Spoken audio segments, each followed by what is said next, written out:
Hola Gonzalo. Carlos, muy gracias buenos por días. venir. Buenos días, buenas tardes, buenas noches. Sí, Se va a salir en todo lado. A la hora que sea. Sí. Oye, ¿lo escuchaste al presidente? Sí, lo escuché anoche. ¿Y qué sensación A te ver, genera? A ver, mira, Sí, tenemos la tasa de desempleo más baja, la menor tasa de inflación en la región y somos la segunda economía del continente en crecimiento. bueno, a mí, mira, me parecen tres cosas. En primer lugar, veo un presidente muy alejado de la realidad económica y social del país y muy próximo a la propaganda. Es decir, es muy complicado cuando el presidente se cree la propaganda. Yo diría que ya está en la propaganda. Ya está él es parte de la propaganda. Entonces, y repite estos mantras ideológicos que ya lo hacen no solamente el presidente, el viceministro, el ministro y una sarta de monaguillos del proceso de cambio que te dicen, uno, la inflación más baja de América Latina, pero no te dicen con los subsidios más altos del planeta Tierra, 1.700 millones de dólares en hidrocarburos, otros 400 millones de dólares en alimentos, es decir, no es una inflación baja, es una inflación reprimida, que ya no tienes cómo mantenerla y te está comenzando a saltar por todo lado. ¿Es posible tener la inflación más baja cuando tenés el déficit fiscal más alto? Tampoco es eso. 16% puede estar, fíjate que no nos entregan resultados desde el tercer trimestre del año pasado. Ahorita puede estar en 16%, significa que es más alta que la pandemia. Exacto. Y probablemente el déficit fiscal más grande de la historia republicana. Así es, enorme. Y además, ellos habían dicho que ese déficit público iba a estar alrededor de 7.8 en el presupuesto general del Estado. Entonces, el mantra de la inflación más baja ya no es sostenible, ya lo estamos viendo, la gente lo siente en sus bolsillos. Los remedios están subiendo muchas cosas y el INE sigue haciendo aparecer una inflación de 1.31 en 4 meses. En los meses donde ha habido paros, bloqueos. Mira, yo creo que hay varias maneras de hacerlo eso. Una es la clásica tortura de los datos. Les comienzas a apretar el cuello a los números y tienen que decir lo que tú quieres que digan, ¿no es cierto? Y la otra es pues que hay toda una contabilidad creativa de la información donde de repente sube el precio, digamos, de la papa, que es muy importante, que tiene un peso significativo, pero baja significativamente también el peso del corte del cabello. ¿No? Si tú te cortas el cabello una vez al mes, pero comes papa todos los días. Entonces las ponderaciones juegan con ponderación. Son 500 productos del IPC. Y las personas generalmente deben consumir unos 40, 50 productos por semana. Y no medimos eso.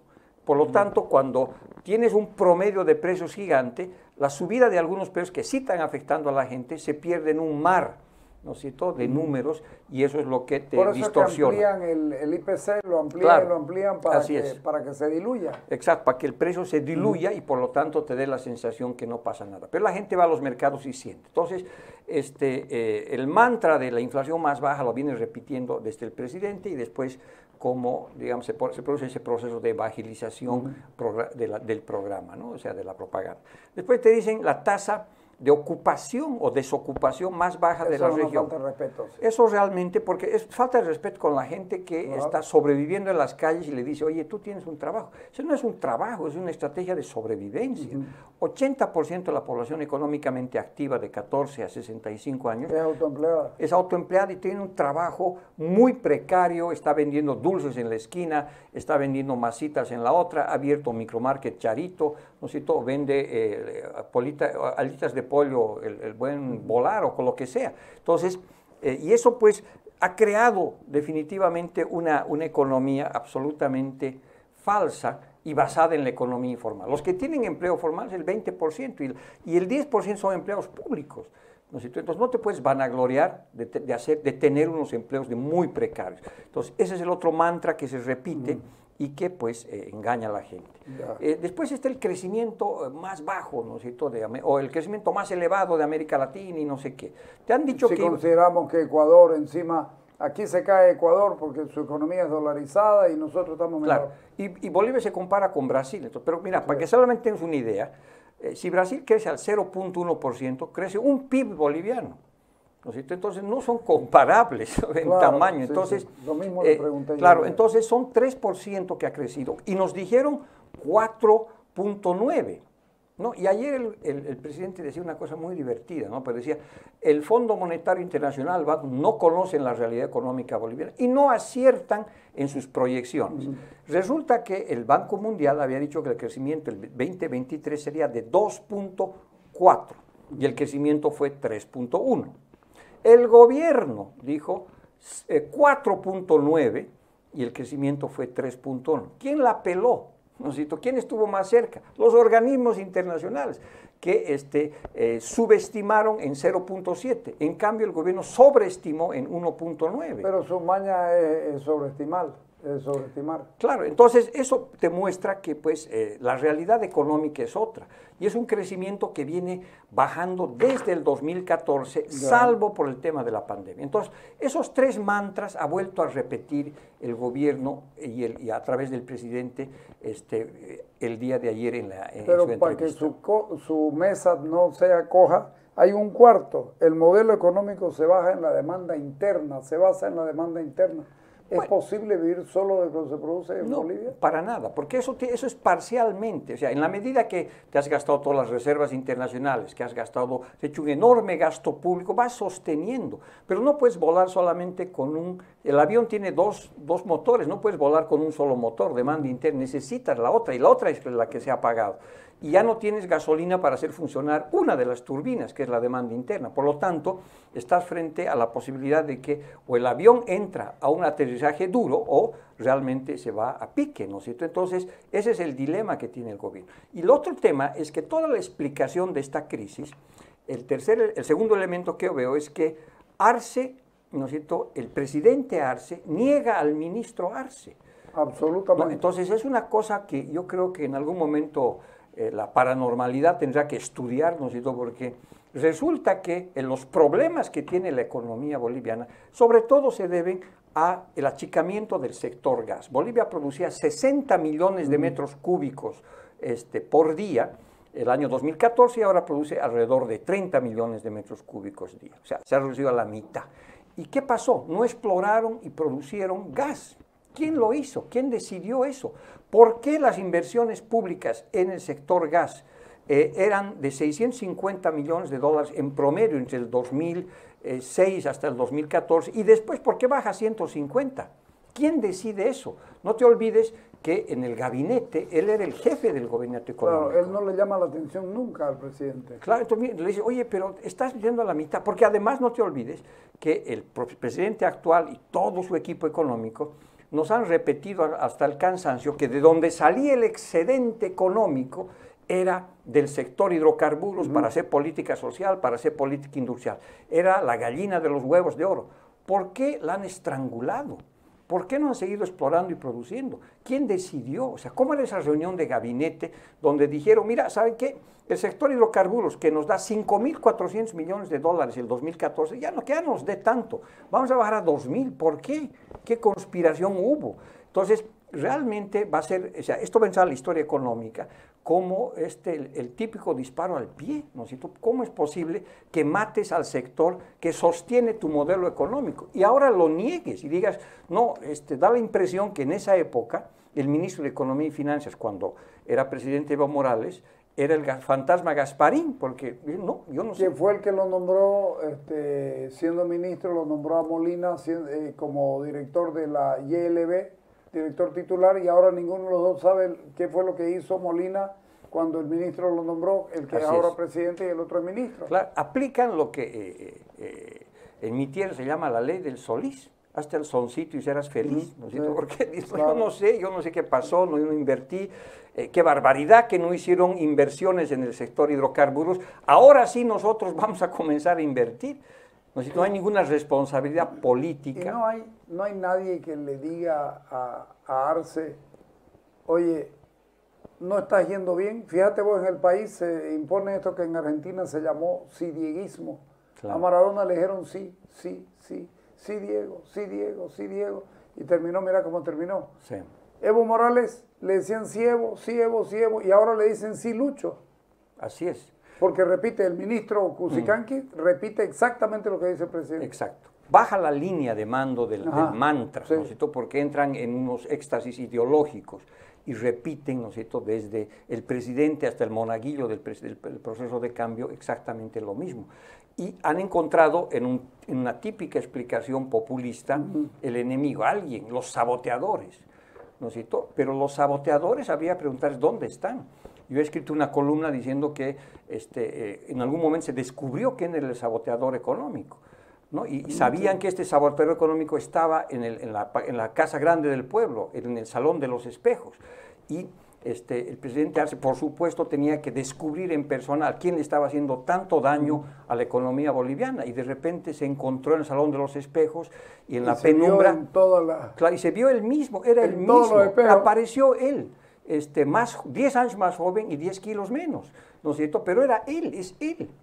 O sea, ¿quién ha dejado de invertir en el sector gas? ¿Quién no ha hecho bien las cosas? ¿Quién se ha gastado las reservas internacionales? Pero es que las reservas internacionales netas son para usarlas, no son para guardarlas. Igual que cuando tenés un poquito de arroz o de maíz en tu despensa, sí, tenés que usarlas cuando las necesitas. No sabe que el maíz y el arroz después de un tiempo se freguen, no sirve para nada. Pero también hay que usarlas bien, pues. Claro. Porque imagínate, tenías 15.000 millones de dólares. Porque los problemas de la economía boliviana comienzan el año 2014, cuando los precios bajan y tenemos un agujero externo, un déficit comercial de alrededor de 30% menos de exportación.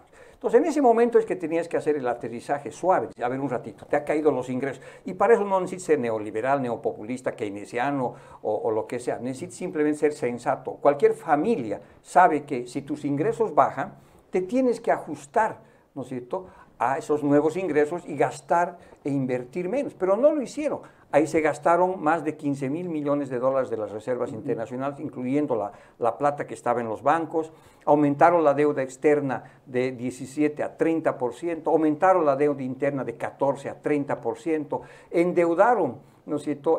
El Banco Central financió las empresas de litio, la electricidad, o sea, realmente comenzaron a hacer lo que no se tiene que hacer. Pero, y crearon pues esta burbuja de consumo que ahora está reventando. Y no digamos que no estaban advertidos. En 2010 hubo una crisis que casi lo tumba al presidente. Así es. A Evo Morales. Así es. Cuando subió los precios de la gasolina asustado. El que le recomendó la subida de los precios de la gasolina fue Arce. Así es. Al mismo tiempo. Y después lo congelaron todo y mira cómo estamos. Bueno, advertimos hace mucho tiempo. A mí me pusieron el mote de Nostradamus. No aciertas ni una, no funciona. Pero ahora pues toda la realidad te está mostrando eso. Y lamentablemente tenés razón, ¿no? Y repito la frase que probablemente más divorcios y peleas producen la humanidad. Y yo te he dicho, ¿no es cierto?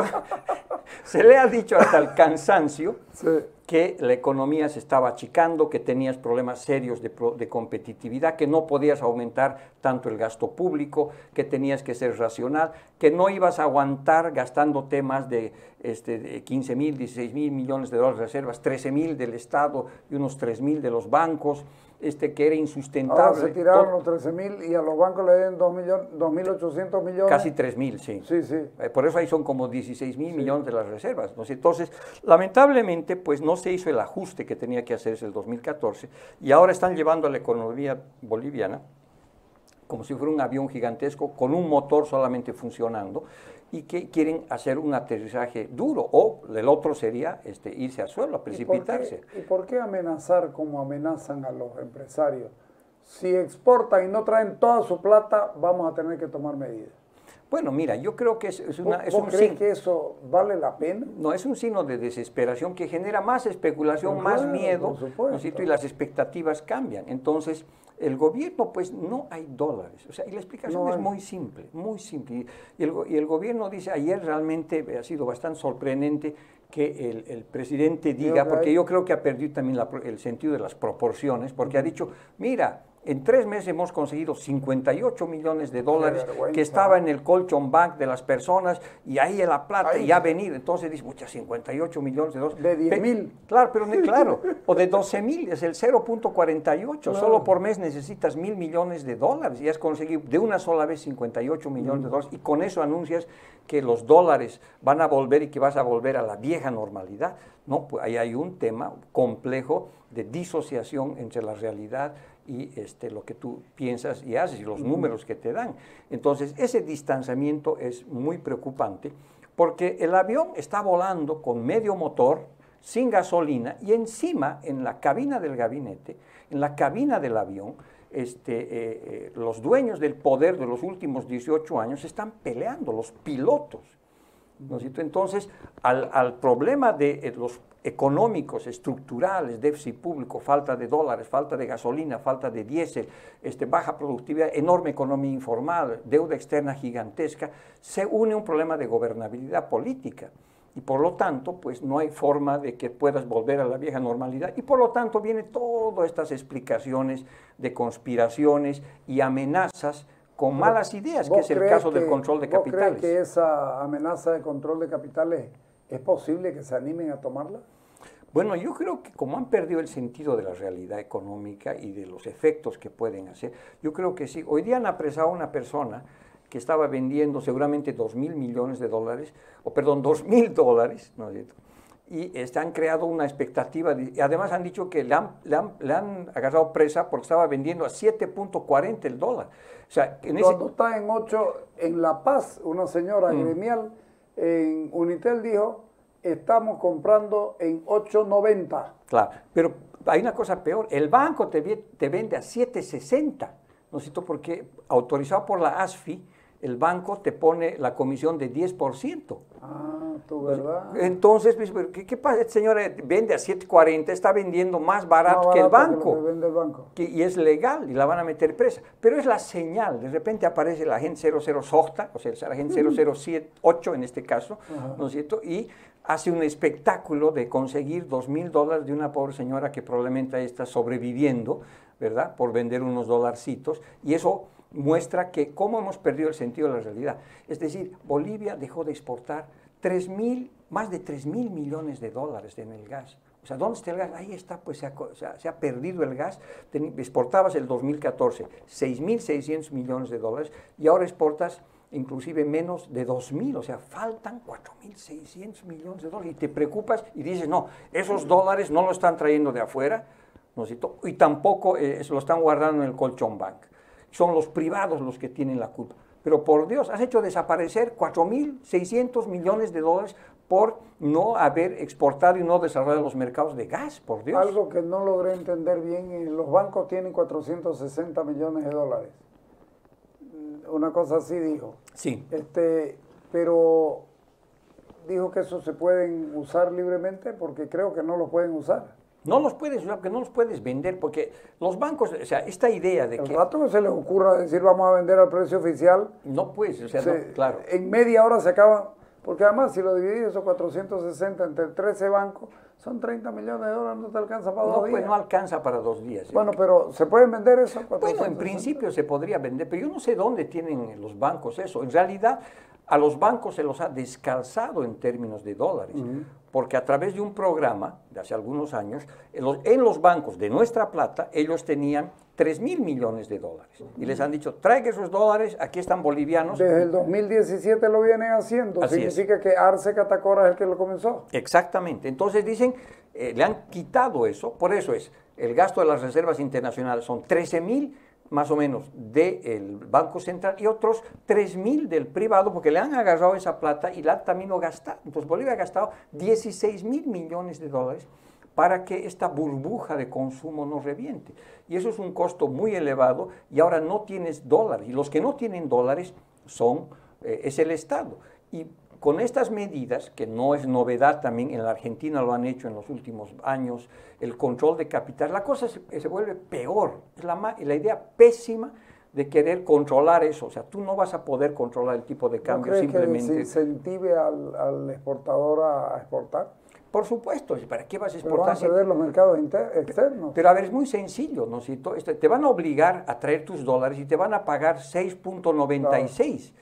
Cuando el cambio está 8.50. Y le van a vender a ellos en 7.20, claro. 7.60. Entonces, yo no sé, claro, es un tema de aritmética muy elemental. No resuelves, pues, con controles o simplemente colocando letreritos, ¿no? Sino el tipo de cambio es porque ahorita es un letrerito. Es como en la época de la UDP, tú ibas a comprar papas y la señora te ponía el letrero, digamos, la papa, 5 pesos bolivianos. Y decís, deme la papa, ¿cuánto? Te decía, 10. pero el letrero dice 5, no, pues cómprese del letrerito, claro. ¿no es cierto? Entonces, eso es lo que ocurría y está ocurriendo eso. O sea, tú no le puedes decir a un sector que necesita insumos importados y que los tiene que comprar probablemente. Porque son bienes de capital claro, encima. Son bienes de capital, otro tipo de insumos que tienen que comprar a 8, a 5, claro. Y decir, traiga su plata, ¿no es cierto? Y le vamos a pagar a 6.96. O sea, es pues ir contra las leyes de la aritmética. Ahora, a los importadores también les puedes hacer control de capital. Dice, bueno, a ver, fila aquí, jóvenes, yo les voy a vender los dólares. Entonces, alguien va a perder ahí. El Estado va a subsidiar ese pedazo que hay en la diferencia del cambio. ¿Que el Estado puede seguir subsidiando algo? No, ya no puede, pero ese es lo que podría tener que ocurrir, porque ¿cómo cierras esa brecha?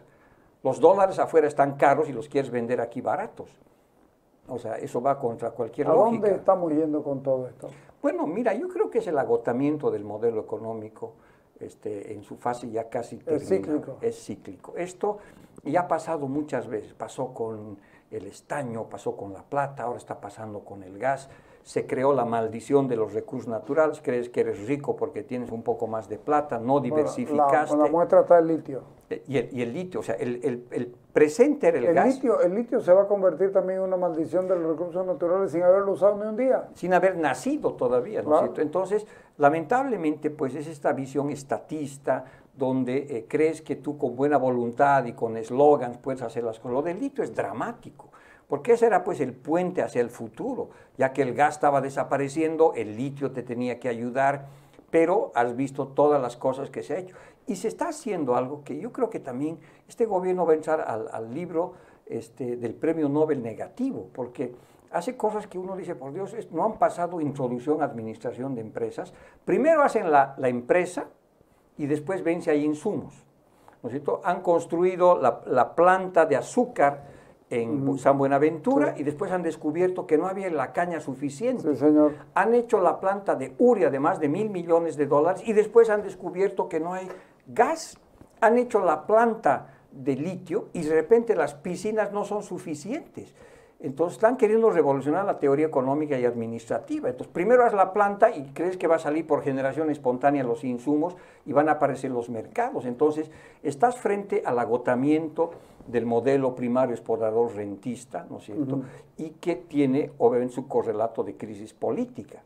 Porque ahora lo que nos habían presentado como los agentes de cambio, la reserva moral de la humanidad, ¿no es cierto? El hombre nuevo, la semilla del hombre nuevo. Los impulsores del modelo social comunitario productivo, claro. Con sustitución de importaciones. ¿Qué están por las importaciones están sustituyendo por contrabando? Así es. Entonces han creado todo. Contrabando es a 4.000 millones, ¿no? Sí, alrededor de 4.000 millones de dólares. Sí. Eso no lo salva al país, pero de todas maneras le da una cierta estabilidad en los mercados en el día a día. Sí, no es terrible, pero además es lo simbólico, ¿no? El hombre nuevo, la reserva moral, ahora entre ellos se tratan de ladrones, pillos, desleales, cobardes, traidores. Entonces, ¿qué señal puedes dar? O sea, es un desmoronamiento económico, como lo que estamos viendo, pero también simbólico y político. O sea, ¿cómo es posible que tú quieras generar liderazgo, ¿no es cierto?, emocional, político, con gente que entre ellos no se bajan de pillos?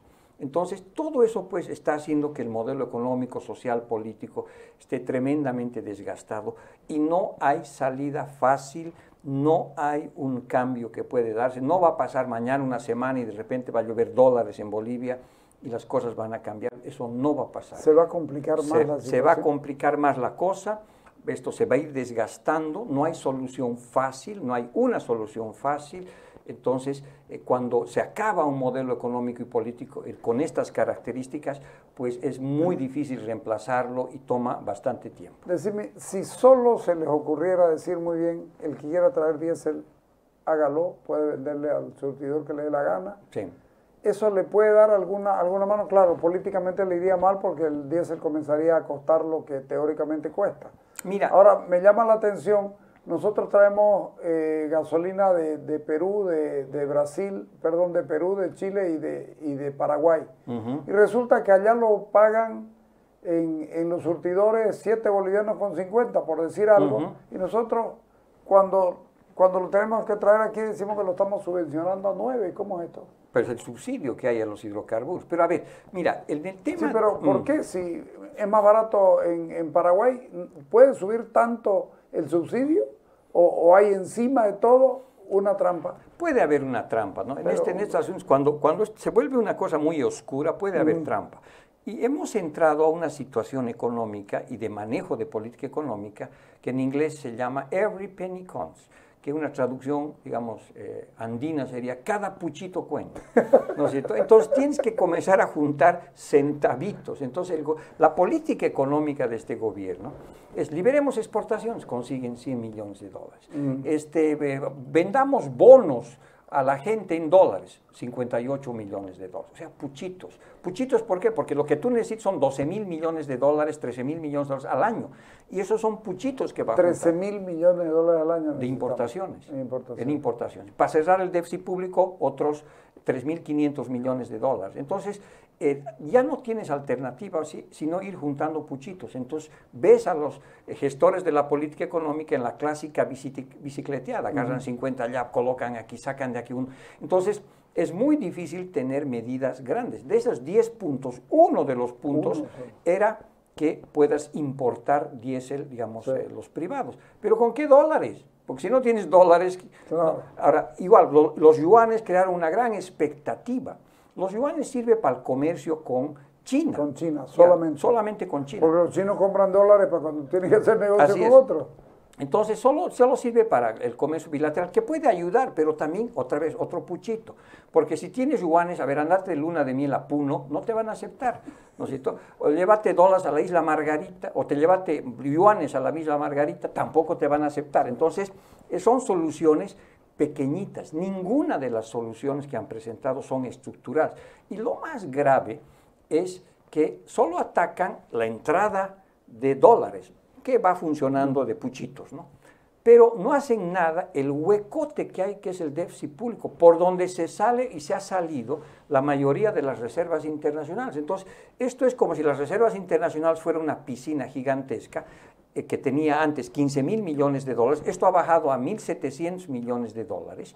¿De los cuales debes plata de ahí? Y tienes un huecote, que es una piscina, ¿no es cierto?, que tiene un hueco debajo de esa piscina por donde se salen las reservas internacionales. Entonces viene el gobierno en la estrategia de juntar puchitos y agarra con un baldecito y comienza a ponerle de 50, de 60, de 100 millones de dólares a la piscina, pero por debajo de la piscina sigue el hueco fiscal de, como tú has dicho, que puede llegar inclusive a 10, 12% este año. 16. ¿No? Entonces es gigantesco.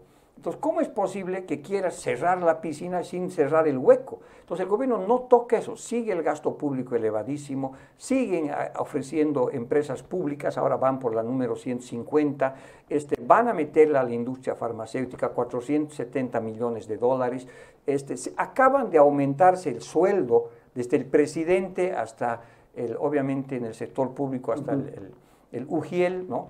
Entonces, y eso es gasto, gasto, gasto. ¿Cómo es posible, ¿no es cierto?, que quieras llenar una piscina que tiene un hueco? Entonces se vuelve pues un ejercicio de los tres chiflados, ¿no ve? Porque meten agua de a poquito y el hueco te sale como una catarata. Entonces, si no atacas el déficit público, no hay forma de salir en el corto plazo de esta situación. Siempre dije cuando esto comenzó, siempre dije, Arce no debe ser tan bueno. Lo comenzó siendo el 6º mejor ministro de Sudamérica o de Latinoamérica en las calificaciones.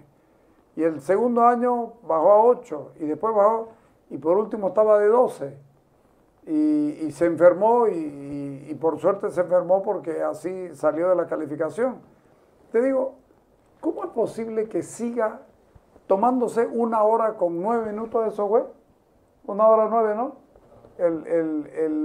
La conversación de anoche fue 1 hora 09.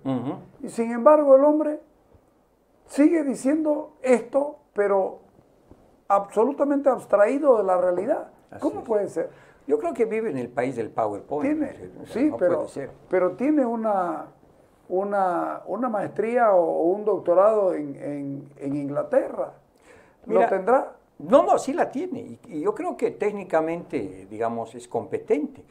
No sé, pero, para mandarlo. Claro, o sea, O sea, de poca iniciativa, pero hace bien las cosas que le dicen. De alguna manera. Yo creo que el otro problema es que cuando tú tienes un proyecto de poder tan ideologizado, tan politizado, cuando te crees tu propia ideología, tu capital humano se deprecia muy rápidamente.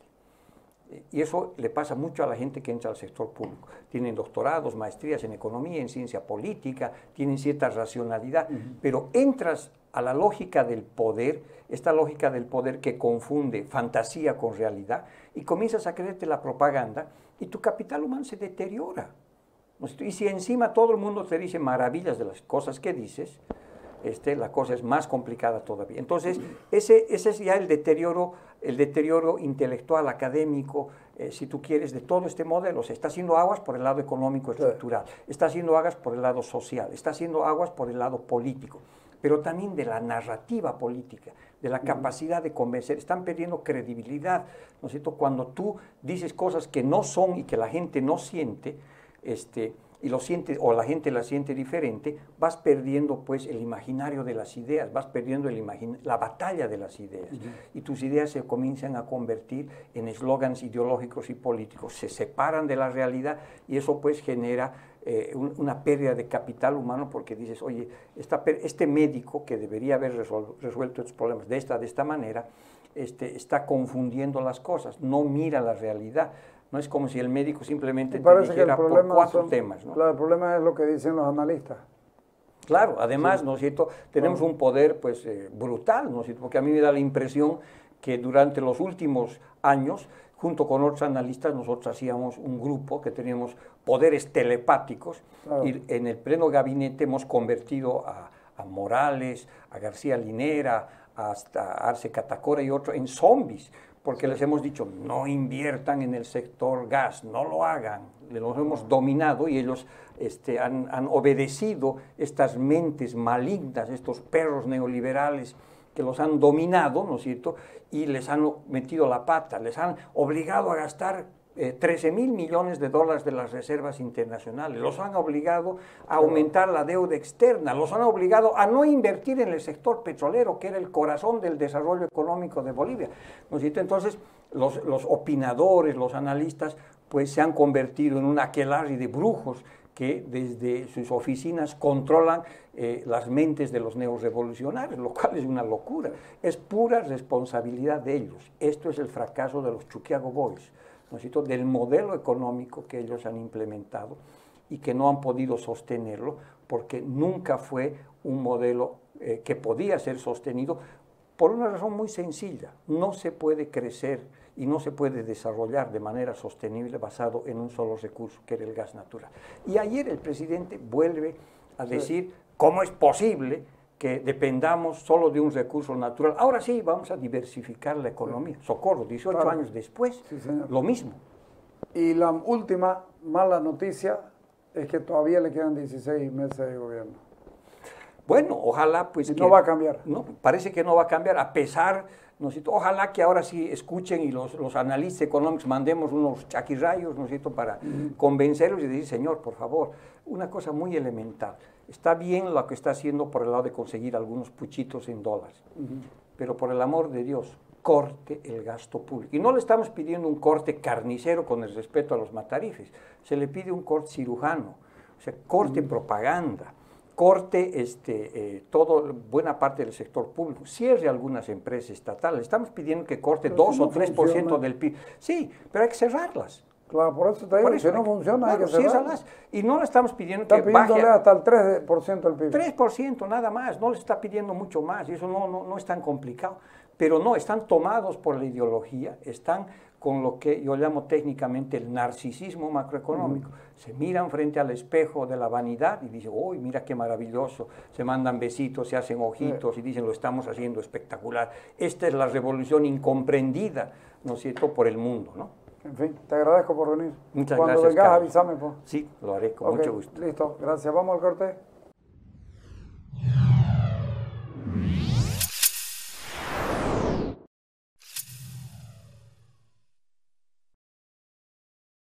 La salud es prioridad para nuestro pueblo y nuestro compromiso con ella está claro.